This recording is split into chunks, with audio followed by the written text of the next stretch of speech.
Welcome to part 2 of Thursday's Daily Delivery Podcast. I am Michael Rand. Hope you guys are having a great day out there still. This is all going to be all about the Timberwolves right now. Chris Hine joining me in just a second here to talk all about Friday's Game 3, to talk about what has happened in these playoffs so far for the Wolves. So hope you enjoy that. More Wolves talk coming up on tomorrow's show as well. I'll run through the 5 narratives we got terribly wrong about these Wolves over the last couple of years.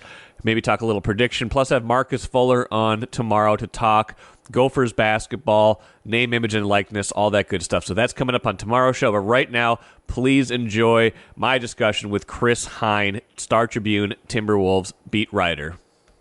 Let's talk Timberwolves with Chris Hine, covering easily the hottest team in the Twin Cities, probably the hottest team in the NBA right now, although maybe Oklahoma City has some claim to that as well. They haven't looked too shabby in their playoff run so far either. But Chris, the Wolves 6-0, swept the Suns, up 2-0 on Denver with both of those wins on the road, including that 26-point rout in Game 2. What do you make of what you're seeing right now?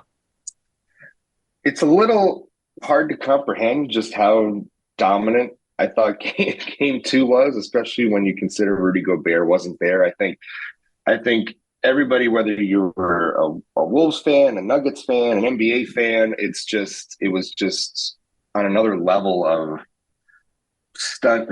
surprise, shock, awe, whatever kind of words you want to use. But I think it was just that kind of a performance was, I think, just a testament to what the Wolves have been trying to build here in the last few years, whether it begins with Chris Finch or bringing in Rudy Gobert or having Tim Connolly here. Like kind of this, you talk a lot about trying to build habits and build a winning culture and a winning mindset among a team. And that, to me, a playoff game on the road against the defending champions without the defensive player of the year, and you still win by 26, like that to me is like the epitome of all those buzzwords you always hear teams talk about. Like the Wolves showed that they have that. And, it's been elusive for years and years and years for this franchise. And, they have it right now. And you said they're the hottest team in the league. I would agree with that. 6-0 in the playoffs with 4 of those coming on the road.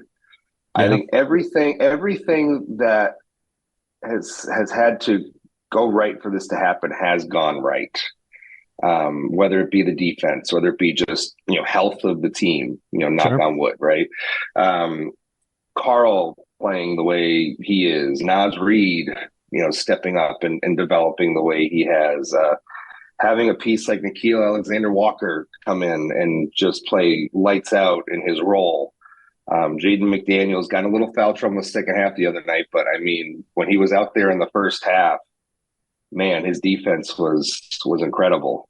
So, and not even to mention Anthony Edwards, Right, of course, and what he's done so far in these playoffs.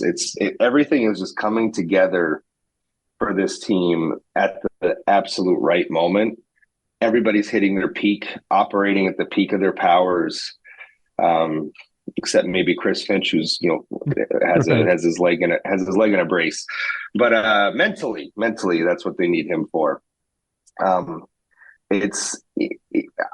always, as a beat writer, you always want to have perspective, right? And you never want to overreact to what you're seeing, whether it's good or bad, right? And you always have to try to keep proper perspective in mind. So, going into Game 3 Friday night, defending champions, Nikola Jokic, at the time people hear this, probably be named MVP for the 3rd time. You always want to say that, like, okay, they have a chance, make some adjustments. But, man, I couldn't help but think how similarly Game 2 of the Denver series played out versus Game 2 of the Phoenix series. Right. The opposing coach storming onto the court to go confront an official, right? whoever Jaden McDaniels was guarding in that game, whether it was Devin Booker or Jamal Murray, seemed to have short-circuited in their brain. Devin Booker, I think that was the night he pushed. Remember, Yes. he got into a little shoving match with McDaniels, right? And Jamal Murray throws something onto the court in the first half of the game. Twice. Right, A towel and a heat pad, right. yeah. So it's like it played out so similarly from just an emotional standpoint, where like the opposing coach kind of lost his mind for a second. Jaden McDaniels' defensive assignment also seemed to not be able to handle it mentally, and the Wolves end up with a convincing victory that makes you think, man, they're not just winning these games, they are taking the life out of their opponents. And I think that's what is so remarkable. Game one was a close game. Yes. And you come back in game two thinking, all right, Denver's going to make some adjustments, and this will be potentially a 1-1 series, but they just took the life out of them in game two. And you just wonder, can you bounce back from something like that? Or is that just indicative of how the rest of this series is going to go? I think that's the big question going into game three. And that's the one. I mean, if Denver is obviously going to have any life, they've got to bring something in game three. And you don't count out a team with, Jokic on it, a team that won the championship last year and has had deeper playoff runs even before that.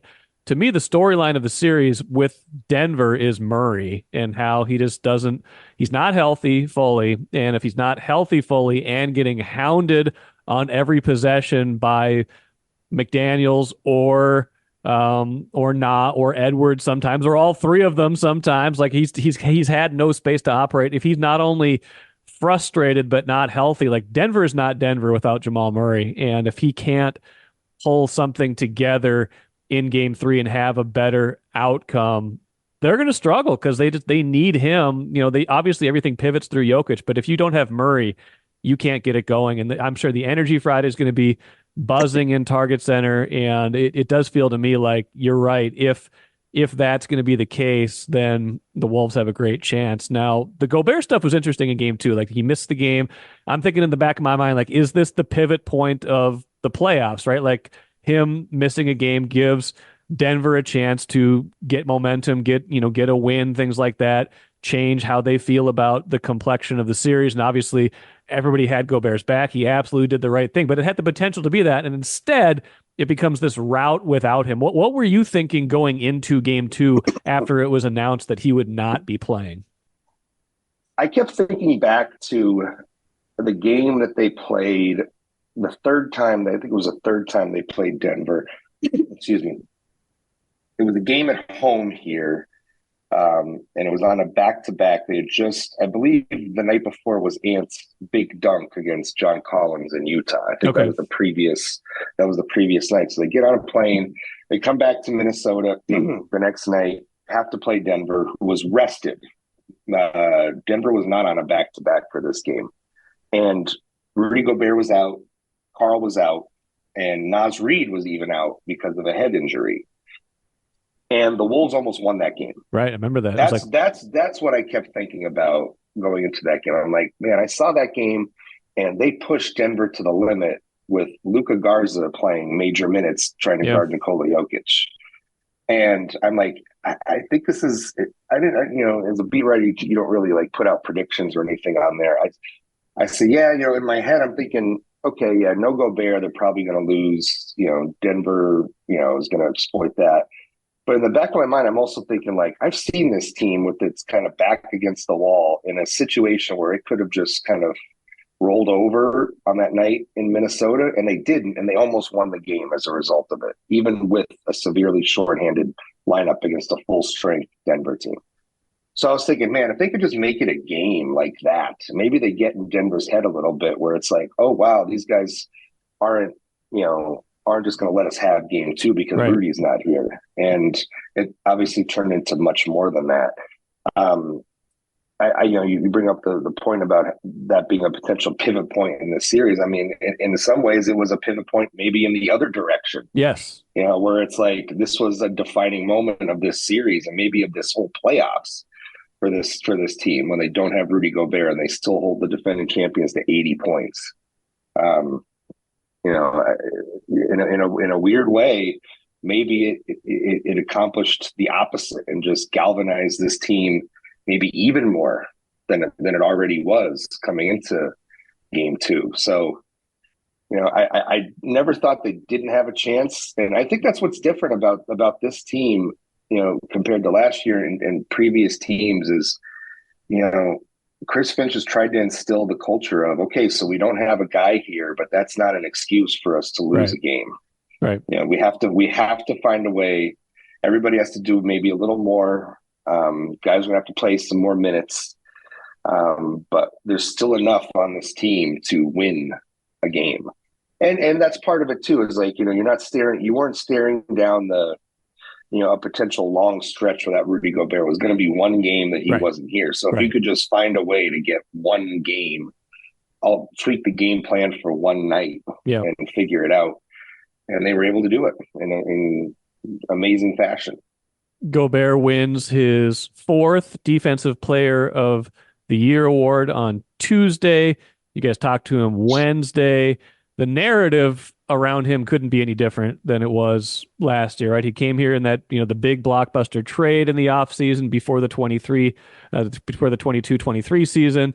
Doesn't go the way they want. It doesn't get a single vote in the, the all defensive award ratings a year ago, then wins his 4th Defensive Player of the Year award, changes.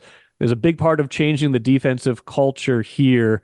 What did he have to say? I mean, he's a lot of has to be swirling around for him right now. He's just became a dad for the first time. Like, where's his head at in terms of just, winning this award, but also just everything that's going on for him right now?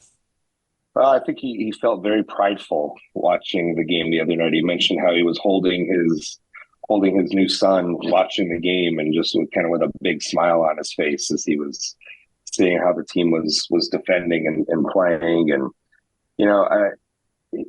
he kind of said, I asked him today, like, when did you kind of know that this team could maybe have a really special defense? And he mentioned that Boston game at home back in November. They're guarding Jaylen Brown and Jason Tatum, and they're not giving them an inch. And that was the moment where Rudy said, okay, maybe we really do have something special here. And Rudy's a very motivated guy. He will listen and hear and absorb, and he has throughout his career a lot of the negative chatter about him, and he uses it as motivation and fuel. So I think in a lot of ways, he didn't say this today, but I do think in a lot of ways this season, and if the Wolves can continue this run here, it will be a lot of vindication for where he's at in his career and just what he brings to the table, because, for 3+ years, he's fought the narrative of Rudy gets played off the floor in the playoffs. Yeah, right. And, the Wolves made the bet that that's not a true narrative.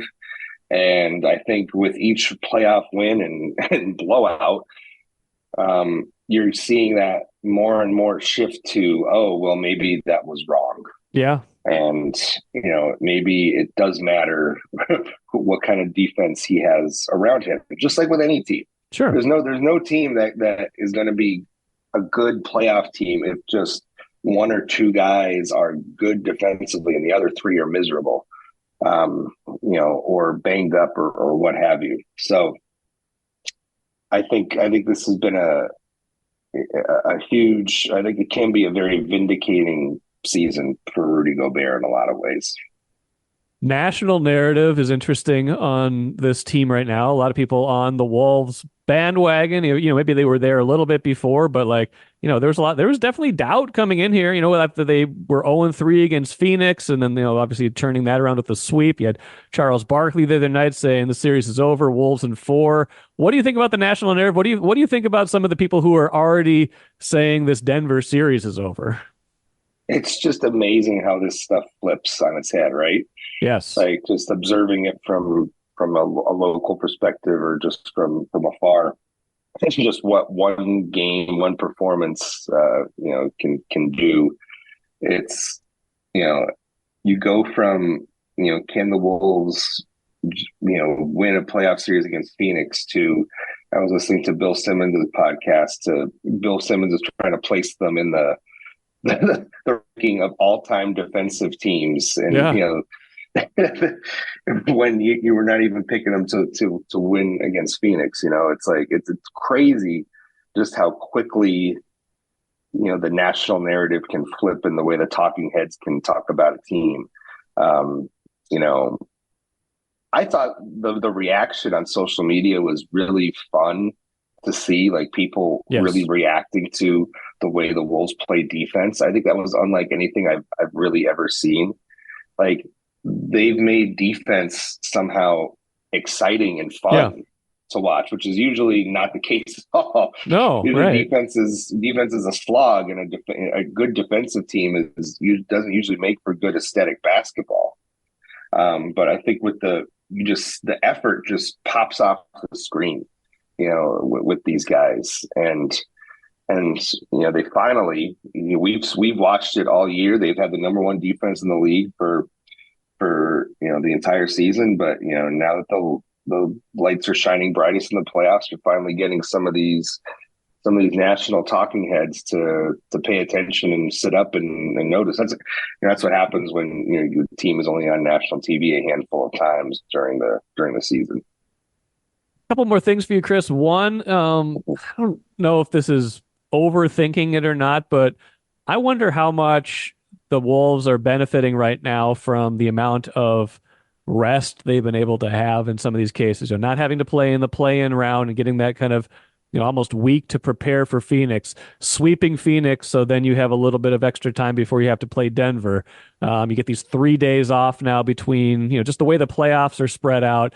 A team that expends so much energy on defense, a team that, yeah, has got some young guys, but also got some vets like Conley, guys like Gobert, who got an extra day of rest, obviously with, well, I don't know if it's rest really, but didn't have to play at least. Physical As rest, I as guess. as Yeah, someone who's been a new yeah. dad a few times, I know you don't get a lot of rest in that case, but just in terms of the wear and tear on their bodies, it felt like the last 30, 40 games of the season, they had a lot of back-to-backs, they had a lot of weird travel, like maybe that was playing a little into how they weren't necessarily sharp every night.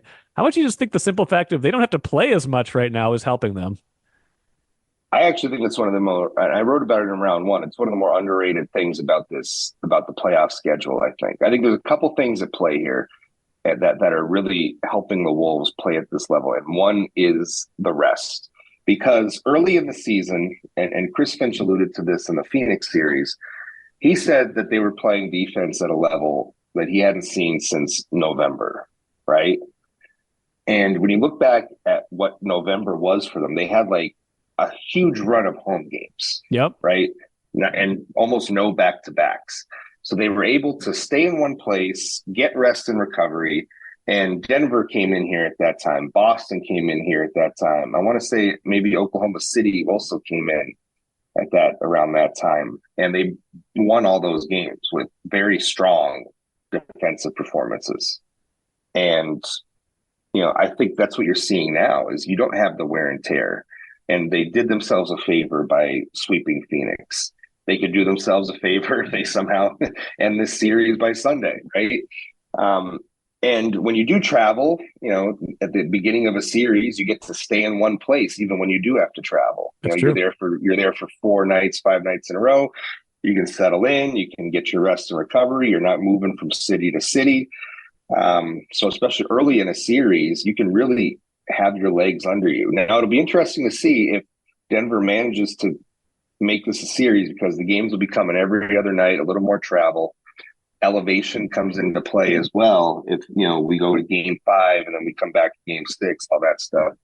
So, it'll be interesting to see what happens if we do get a deeper series, but I think that's been huge for them right now. The ability to rest their bodies with the amount of effort that they expend. I think the other thing that's played a big part in this is the NBA allowing more physicality in the second half of the season. Basically saying, "Hey, we need to let a little more defense back into the game." Yeah. That has benefited the Wolves a ton. I feel like because I don't think any team has really benefited more from that. I mean, I was thinking about it the other day, the other night, like McDaniels, really didn't get into foul trouble at any point in the playoffs, aside from the second half of that game the other night, and Right. that was always been a problem of his. for his whole career, basically. But under these new rules, he's able to get away with a little more. I think it's been huge for them and for him specifically to be able to have a little more leeway in terms of fouls. And I guess, you could maybe even throw Carl into that mix, even though Carl has had his share of foul trouble so far in the playoffs. But the rest, the schedule, and the amount of physicality that the NBA is allowing in the playoffs has really benefited this team overall. Royal Credit Union's Smart Checking accounts offer no monthly fees and no minimum balance. Enjoy financial freedom when you open your Royal Credit Union Smart Checking account online at rcu.org/go-checking. Insured by NCUA. Final thing, I think it's remarkable that the injury to Chris Finch has been not rendered a non-story, but the fact that they've been able to have this kind of new reality be so smooth with Finch still, propped up on, back in the bench area with Mike and Nori up on the sidelines. Like it does feel like they have been able to make that as seamless as possible. It seems like it. Finch joked the other day that he and Mike and Nori share a brain. Yes. Not the kind of brain you want to share with somebody. It's been fun to see when Micah does the media availabilities and when Finch does it, there's always a shot taken at the other. Right. When they do it, it's always, it's been kind of entertaining to see them go back and forth like that. But I think in terms of just their communication, and it's seamless. It's been seamless. The players have said it's seamless. There's really no difference. I think Micah has a decent amount of leeway to do things as he sees. I remember in game one, and this staff knows the Denver staff as well as anybody because Micah and Finch both worked under Michael Malone. But I thought it was interesting in game one. I noticed Michael Malone was yelling something at his team at the end of the floor in front of the Wolves bench. And I saw Micah go over and he was like listening intently at like what Malone was saying. And then Micah made his call based off of what Malone had just said. Yeah. He didn't have to consult with Finch on it, but he just kind of yelled something out based off of what Malone had just said. You can see like Micah kind of leaning in with his head, like doing the ear thing, like you're really trying to intently listen to somebody, and then he just turns around and makes a call on his own. So I think they just know the preparation and they know their opponents so well that maybe he doesn't even have to turn around to Finch and say, hey, we're going to do this in some instances. But you look over there and Finch is very much involved and communicating, yelling, waving his hands, making signals, all this stuff. I remember there was also a moment I think late in game one where Ant looked over and Finch was looking at Finch, and Finch was the one making the call. It wasn't Micah at that moment in time, and Finch was making a hand signal for a call to Ant. So it's very much Finch is very much still involved with what's going on. Do you think we'll see Denver's best game on Friday, or do you feel like they're rattled enough that they're going to have a hard time finding that game? I don't know. I honestly don't know. I mean, it's easy to say yes, that it's the defending champions, and yes, you're going to get their best effort. The Wolves might have just, again, kind of taken their soul in game two. There's also, I feel like that can happen as well. I think for Denver to get back in this series, and it's not the preferred way Nikola Jokic wants to play, but I really do think Nikola Jokic has to go for like 50 on Friday night. Yeah. Like, he has to become almost an unstoppable scorer. If the Wolves are not going to double team him, which is how they're going to defend him, because they want to shut down everybody else. Yep. He has to take advantage of that as much as he can and try to score and try to just go for 50. Start shooting a lot of threes. Start taking Carl, try to get him in foul trouble. Start taking Nas, try to get him in, whatever, right? Like trying to get to the line, trying to generate efficient points, because right now just none of it is working. He tries to get his teammates involved, but the Wolves know that, and they have the personnel to shut down his teammates. Right. They got a good Aaron Gordon game offensively the other night, and it still wasn't enough. Not even because close. they shut down Jamal Murray and Michael Porter Jr. Yep. So that's honestly the only route I see right now for Denver. Well, we'll see if they can get there. We'll see what happens, and we'll see how far this team can go. I mean, hey, if they finish this off at some point against Denver, Oklahoma City looked awfully good against Dallas in game one. Not saying that's going to be the opponent, but Oklahoma City definitely looked like the better team in game one. Getting ahead of ourselves, but that could be a great series too if they got that far. Oklahoma City is very young, but they play great defense too. They've got Holmgren, Dort, SGA. They've got some guys that get it done on both ends of the court. I mean, I don't want to look too far ahead, but that would be an interesting clash of styles and a possibility of, man, Chris, we're talking about a team that I feel like right now with the Wolves could go to the finals. I don't think there's any reason to think they can't. Not saying they will, but there's no reason to think they can't at this point. No, there's still a lot of work for them to do, but they have just as good a shot as anybody, and they've proven that right now. This is an era of the NBA where it is open. It is a wide open NBA. And so, the Wolves have to have an attitude of why not us? Yeah. And I think they do right now. Yep. And, they're 10 wins away. 10 wins away. Yeah. 10 wins away. Why not? Why not the Wolves? If it can be the Thunder, if it can be Boston, if it can be these teams that haven't won in a while, why not? Why can't it be the Minnesota Timberwolves? Yep. Interesting times, fun times for fans, interesting times for everybody. Chris Hine, appreciate it as always. I'm sure we'll talk very soon. Sounds good. Thank you, Mike.